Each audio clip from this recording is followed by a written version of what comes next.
وہ سامنے آئے۔ ہم تم سے درخواست کرتا ہے کہ تم اس کیس کو اچھی طرح دیکھو۔ جینی کی باتوں سے یہ ظاہر ہو رہا تھا جیسے کہ وہ خود بھی پرتھی پال کے متعلق شبے میں ہو، اور وہ سمجھتی ہے کہ گلزار کے غائب ہونے میں پرتھی یا اس کے ساتھی کا ہاتھ ہو سکتا ہے۔ کتنے گھٹیا کردار کے لوگ تھے یہ، اور کتنے کمزور تھے ان کے رشتے۔ وہ ایک دوسرے کو دھوکہ دے رہے تھے اور ساتھ ساتھ اس خیال سے بھی ڈر رہے تھے کہ ان سے دھوکہ نہ ہو۔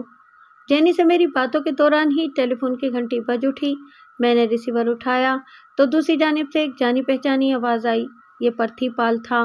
وہ مجھے انسپکٹر ناتھا سنگھ سمجھا تھا اور پوچھ رہا تھا کہ جینی ادھر پولیس اسٹیشن تو نہیں آئی۔ جینی نے فوراً اندازہ لگا لیا کہ یہ پرتھی پال کا فون ہے اور وہ اس کے متعلق پوچھ رہا ہے۔ وہ اشاروں سے مجھے منع کرنے لگی کہ میں اسے کچھ نہ بتاؤں۔ میں نے پرتھی پال سے کہہ دیا کہ نہیں، یہاں کوئی نہیں آیا۔ پرتھی پال نے فون بند کر دیا۔ پرتھی پال سے گفتگو کر کے میرے ذہن میں آندھیاں سی چلنے لگیں۔ چند لمحوں کے اندر اندر گلزار کی الجھی ہوئی گتھی سلجھ گئی تھی۔ دراصل اس گفتگو کے دوران پرتھی پال کے ہونٹوں سے ایک ایسا لفظ ادا ہوا تھا جس نے اس کیس کے سارے انجر پنجر ڈھیلے کر کے مجرم کو چاروں شانے چت کر دیا تھا۔ میں نے اطمینان سے سگریٹ سلگایا اور جینی سے کہا، مس جین، آپ اطمینان سے گھر جائیں۔ میرا خیال ہے کہ میں آج شام تک اس معاملے کو حل کر لوں گا، بلکہ ہو سکتا ہے کہ میں جب شام کو آپ کے پاس آؤں تو گلزار بھی برآمد ہو چکا ہو۔ اوہ گاڈ! وہ حیرانی سے بولی، اتنی جلدی؟ یہ کیسے ہو سکتا ہے؟ یہ ایسے ہی ہوگا۔ میں نے اسے یقین دلایا اور پھر گھڑی دیکھتے ہوئے اٹھ کھڑا ہوا۔ ویری سوری، مجھے ذرا جلدی نکلنا ہے۔ اس نے کتے کی زنجیر کھینچ کر اسے جلدی سے میرے راستے سے ہٹا لیا۔ میں لمبے ڈگ بھرتا ہوا باہر صحن میں آ گیا۔ جینی میرے پیچھے ہی نکل آئی۔ شام 8 بجے میں مسٹر الفریڈ کی کوٹھی میں ان کے شاہانہ ڈرائنگ روم میں بیٹھا تھا۔ یوں لگتا تھا کہ جیسے وکٹوریہ دور کے کسی محل میں آ گیا ہوں۔ مسٹر الفریڈ خود گھر میں نہیں تھے۔ ان کی شوخ و شنگ بیٹی بڑی ادا سے میرے سامنے بیٹھی تھی۔ ہاں، کیا رپورٹ ہے مسٹر انسپکٹر؟ کچھ اتا پتہ چلا؟ میں نے آپ سے جو وعدہ کیا تھا وہ پورا کیا ہے۔ اوہ مائی گاڈ! جینی نے اپنے سینے پر ہاتھ رکھا۔ کہاں ہے گولزار؟ ہم اس کے بارے میں بڑا پری ہے، بڑا بے قرار تھا ہم۔ کہاں ہے گولزار؟ کس نے اغوا کیا تھا اس کو؟ میں سگریٹ کا کش لے کر اطمینان سے بولا، تم نے مس جین، تم نے اغوا کیا تھا اسے، اور پھر کالا شاہ کاکو کی فیکٹری میں اس پر تشدد کر کے ختم کر ڈالا۔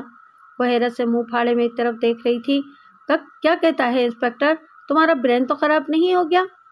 میرا دماغ خراب نہیں ہے مس جین، اور ابھی تمہارا دماغ بھی ٹھکانے پر آ جائے گا۔ میں نے سب انسپکٹر کو آواز دی۔ وہ ڈرائنگ روم سے باہر بیٹھا تھا۔ اندر آ کر اس نے سلیوٹ کیا۔